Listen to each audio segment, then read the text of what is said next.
नमस्कार, आप देख रहे हैं जन खबर। खबर देहरादून से है। राष्ट्रीय बालिका दिवस के मौके पर हरिद्वार की सृष्टि गोस्वामी एक दिन के लिए उत्तराखंड की मुख्यमंत्री बनी हैं। विधानसभा भवन में राज्य के प्रोटोकॉल मंत्री धन सिंह रावत ने उनका स्वागत किया। मुख्यमंत्री के तौर पर सृष्टि करीब दर्जन भर विभागों के अधिकारियों के साथ बैठक करेंगी। इसके अलावा कई और कार्यक्रम भी तय हैं। सृष्टि शाम 4:30 बजे तक मुख्यमंत्री का दायित्व निभाएंगी।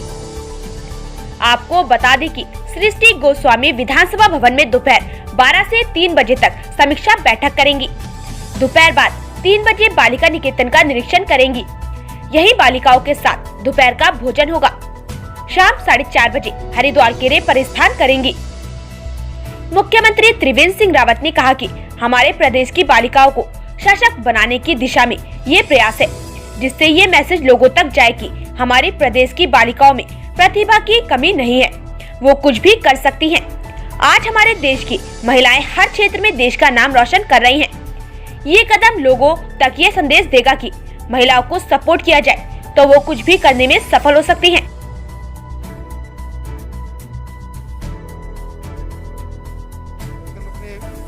जो बालिकाएं हैं, जो महिलाएं हैं भविष्य की, हम ये चाहते हैं कि वो अपने पैरों पर खड़े हों और जो बेटियां हैं वो अपने आप को कहीं पर भी कम ना समझें। आज तमाम तरह के रिकॉर्ड हमारी बेटियां तोड़ रही हैं। अभी आपने देखा कि 18,000 किलोमीटर हमारी पायलट्स, जो महिला पायलट हैं, उन्होंने रिकॉर्ड तोड़ा है। सेना में हमारी आज थल सेना में भी हमारी पायलट जो फाइटर पर हैं, हेलीकॉप्टर्स पर हैं, उस पर हमारी बेटियां जा रही हैं। तो बेटियां अपने आप को कहीं पर भी कम ना समझें। बेटियां, और मैं जो लोग ये समझते हैं, उनको कम समझते हैं, उनसे भी कहना चाहता हूं कि आप उनको कम ना समझें, उनको आप सपोर्ट करें, उनको सहयोग करें। और जो ये जो एक तरह की हमारी धारणा बनी है, उस धारणा को तोड़ने का काम करें, उनको आगे बढ़ाने का काम करें, ताकि परिवार हो चाहे समाज हो, उसमें उनकी बराबर की सहभागिता हो सके।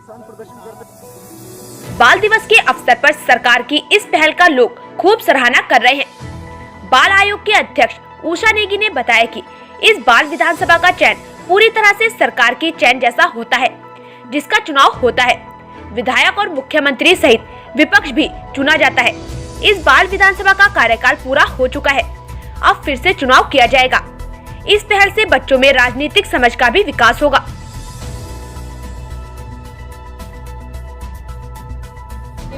इस तरह के जो कार्यक्रम है बाल अधिकार संरक्षण आयोग द्वारा पहले भी किया गया। हम लोगों ने पहला जो हमारा कार्यक्रम रहा, उसमें हमने जो शिक्षा भिक्षा नहीं शिक्षा वाला एक विषय था, उस पर हमने एक बच्ची को मुख्य अतिथि बनाया था। उस कार्यक्रम में वो बच्ची थी जो सड़क पर भीख मांगती थी, और आज वो 11वीं कक्षा की एक बहुत होनहार बच्ची है। तो इसके बाद में अब इस वर्ष हम लोगों ने सोचा कि कुछ हटकर ही एक और कार्यक्रम होना चाहिए, जिसके माध्यम से पूरे देश में एक संदेश जाए। महिलाओं का सशक्तिकरण, बालिकाओं का सशक्तिकरण केवल मात्र कह देने से नहीं होता है, उसको अमली जामा पहनाने की आवश्यकता होती है।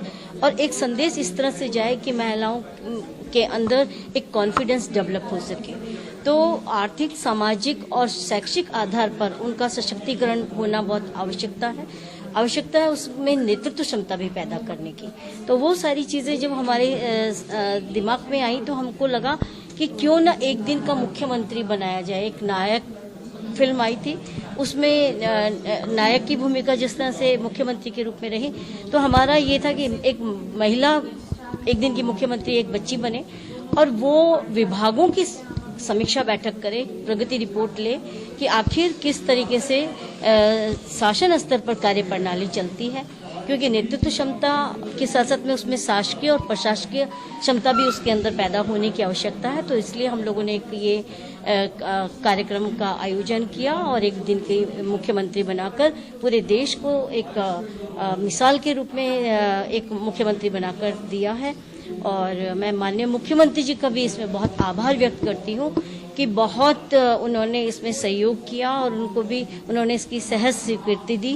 और उस बच्ची को एक दिन का मुख्यमंत्री बनाने का मौका दिया, जिसमें आज वो काफ़ी ज़्यादा उत्साहित भी है और उसके अंदर एक अपना आप में एक बहुत अच्छा कॉन्फिडेंस भी डेवलप हुआ है। इस तरह से और भी बच्चियां इससे प्रेरणा लेंगी। पूरे देश की बच्चियों के लिए एक संदेश है ये उत्तराखंड बाल अधिकार संरक्षण आयोग का, और अगर इच्छा शक्ति हो तो आप सब कुछ कर सकते हैं। आवश्यकता है एक अवसर इनको देने की, यही हमारा संदेश है। धन्यवाद। वहीं एक दिन की मुख्यमंत्री बनी सृष्टि गोस्वामी ने बताया कि आज उन्होंने कुछ महत्वपूर्ण निर्देश अधिकारियों को दिए हैं। इसके साथ ही उन्होंने बालिकाओं की शिक्षा और सुरक्षा को लेकर भी अपनी चिंता जाहिर की और पलायन को भी प्रदेश की मुख्य समस्या बताया। जी, सबसे पहले तो जैसे मैं खुद भी बाल विधानसभा से आती हूँ तो मेरी मेन प्रायोरिटी यही रहेगी, क्योंकि हम सबको भी पता है बच्चे जो हैं हमारे देश का भविष्य हैं। तो सबसे पहले मैं यही चाहूंगी कि बच्चों से रिलेटेड जितने भी मुद्दे हों सबसे पहले वो सोल्व हों, क्योंकि मैं खुद इसके साथ जुड़कर जमीनी तौर पर देख चुकी हूँ कि क्या क्या समस्याओं का हमें सामना करना पड़ता है। तो मेरी प्रायोरिटी मेन तो यही रहेगी कि हम पहले बच्चों से रिलेटेड मुद्दे जो हैं सारे उनको अपनी प्राथमिकता पर रखें। Thank you. अभी तक जो हमारे दिशा निर्देश हैं वो बच्चों की सुरक्षा को लेके और ड्रग्स के बढ़ते इस्तेमाल को लेके हैं, और जैसे बढ़ता हुआ पलायन है उसके बारे में भी मैंने काफी सुझाव दिए हैं। तो उन सुझावों को हम सबसे पहले उनकी प्रति बाल अधिकार संरक्षण आयोग को सौंपेंगे, फिर वो उनके लिए माननीय मुख्यमंत्री जी के पास उनको लेकर जाएंगे।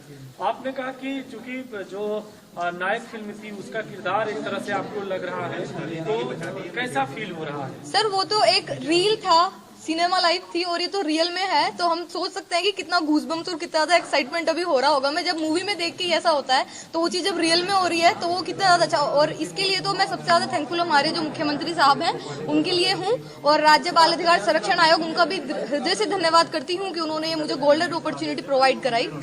जी, चुनाव वाली प्रक्रिया के साथ ही हमारी बाल विधानसभा भी कार्य करती है। हम बाल विधानसभा से हैं जिसके 70 विधायक पूरे उत्तराखंड से चुनकर आते हैं, जिसका गठन राज्य बाल अधिकार संरक्षण आयोग के साथ मिलकर प्लान इंडिया व श्री भुवनेश्वरी महिला आश्रम ने किया है। उसी की वजह से मैं आज यहाँ पर भी खड़ी हुई हूँ। तो अगर फ्यूचर में आगे मौका मिलता है तो बिल्कुल मैं ट्राई करूंगी आने का। जी बताइए, आपके सामने जो प्रेजेंटेशन दी गई उसे आप किस तरीके? जी, वहाँ भी सर काम काफी अच्छा हो रहा है, बट स्टिल जैसे हमें पता है कि हम इतने साल बाद भी महिला सुरक्षा और बालिका सुरक्षा को लेकर हम यहाँ पे आज बात कर रहे हैं। तो मैं सिर्फ ये चाहूंगी कि जितनी भी नीतियां बनती हैं उसका एक तरीके से इवैल्यूएशन भी होना चाहिए कि हम कितना हमें आउटपुट मिल रहा है, कितना काम हो रहा है, और उसी दिशा में फिर आगे हमें कार्य करना चाहिए। अच्छा, आप सच में मुख्यमंत्री बने हैं, और बस जो मुझे लगा कि थोड़ी रिकमेंडेशंस की जरूरत है, जहाँ जहाँ पे मेरे सुझाव की बात थी मैंने वो सभी को दिए हैं सभी प्रेजेंटेशंस के एंड में। क्या सुझाव दिया आपने? जी, मेरे काफी महत्वपूर्ण सुझाव थे, जैसे बालिका सुरक्षा को लेकर कि काफी कॉलेज जाने वाली लड़कियों को वो असुरक्षा का भाव महसूस करती हैं कॉलेज जाने को लेकर। तो मैंने पुलिस महानिदेशक जी से रिक्वेस्ट करी कि वो उसके लिए मतलब वो ये सिक्योर करें कि जो लड़कियां हैं वो इजीली अपना कॉलेज आ जा सकें, और जो नशे की बढ़ती विलत है जैसे स्कूल के 500 मीटर के दायरे में वो ये सुनिश्चित करें, और बिल्कुल स्ट्रिक्ट दिशा निर्देशों के साथ कि वहाँ पर किसी भी मादक पदार्थ की बिक्री ना हो। आप जहाँ से आती है रोटी के पहले के अकॉर्डिंग तो बदल रही है, सुधार भी आ रहे हैं, और मुझे खुद भी लगता है कि पहले के कंपैरिजन में तो स्थिति काफी ज्यादा सुधरी है। तो अब जैसे जैसे आगे हम कदम बढ़ाएंगे आप सभी लोगों का साथ लेकर, ऐसी स्थिति और भी ज्यादा सुधरती जाएगी। अच्छा सृष्टि, आप सीएम सच में बन गए। वहीं उच्च शिक्षा मंत्री धन सिंह ने इस पहल पर मुख्यमंत्री का धन्यवाद दिया और बताया कि ये एक नई पहल है, इससे बच्चों का मनोबल बढ़ेगा। साथ ही आज की मुख्यमंत्री ने 13 विभागों की समीक्षा बैठक की। साथ ही 4 घंटे विधिवत कार्यबाल विधानसभा में हुआ। साथ ही नई मुख्यमंत्री ने प्रदेश में खराब पड़े पुलों को भी ठीक करने के निर्देश दिए हैं। देखिए, सबसे पहले तो मैं बाल संरक्षण आयोग के अध्यक्षा जी का धन्यवाद देना चाहता हूं, और अपने मुख्यमंत्री जी का मैं आभार व्यक्त करना चाहता हूं कि उन्होंने एक नई पहल आज अपने राज्य में बनाई है कि जितने भी हमारे बाल विधायक हैं उनको सिलेक्ट करके, और उनमें से एक मुख्यमंत्री का चयन किया गया, गृह मंत्री का चयन किया गया, विधायकों का चयन किया गया, नेता प्रतिपक्ष का चयन किया गया, और आज 4 घंटे का विधिवत सत्र भी चलाया गया, और उसका जो है 13 विभागों की समीक्षा भी उन्होंने की है। और एक नई पहल है कि हमारे जो युवा पीढ़ी है उनको समाज जीवन में जब वो आगे बढ़ेंगे कभी, तो कैसे जो है अपने विभागों का समीक्षा किया जा सकता है, क्या उसमें अधिकारियों को निर्देश दिया जा सकते हैं। और जो हमारी आज की मुख्यमंत्री है सृष्टि गोस्वामी, उसने भी बहुत अच्छे ढंग से आज सदन को चला रही है। और मैं एक बार फिर आज जो बालिका दिवस है उसके अवसर पे अपनी सरकार की ओर से, अपने मुख्यमंत्री जी की ओर से सबको हार्दिक शुभकामनाएं भी देना चाहता हूं। और ये भी मैं आश्वस्त हूं कि जो हमारी नई पीढ़ी है उत्तराखंड की, आपने देखा होगा कि उनका प्रेजेंटेशन भी बहुत अच्छा था, उनका बोलने का तजुर्बा भी बहुत अच्छा था, प्रश्न पूछने का भी बहुत अच्छा उनका वो था। और जो आज की एक दिन की मुख्यमंत्री बनाई गई है, उसने जो 13 विभागों की समीक्षा की है और बाद में उन्होंने एक निर्देश भी दिया है कि वह उत्तराखंड राज्य में जितने भी पुल खराब हो रखे हैं या पुराने हो गए उनकी भी मरम्मत की जाए या उनके नए बनाए जाए। तो एक अच्छी पहल हमारे मुख्यमंत्री जी के द्वारा की गई है और मैं कह सकता हूं कि राज्य सरकार के द्वारा और बाल आयोग के द्वारा एक अच्छी पहल हमारे राज्य में बनेगी।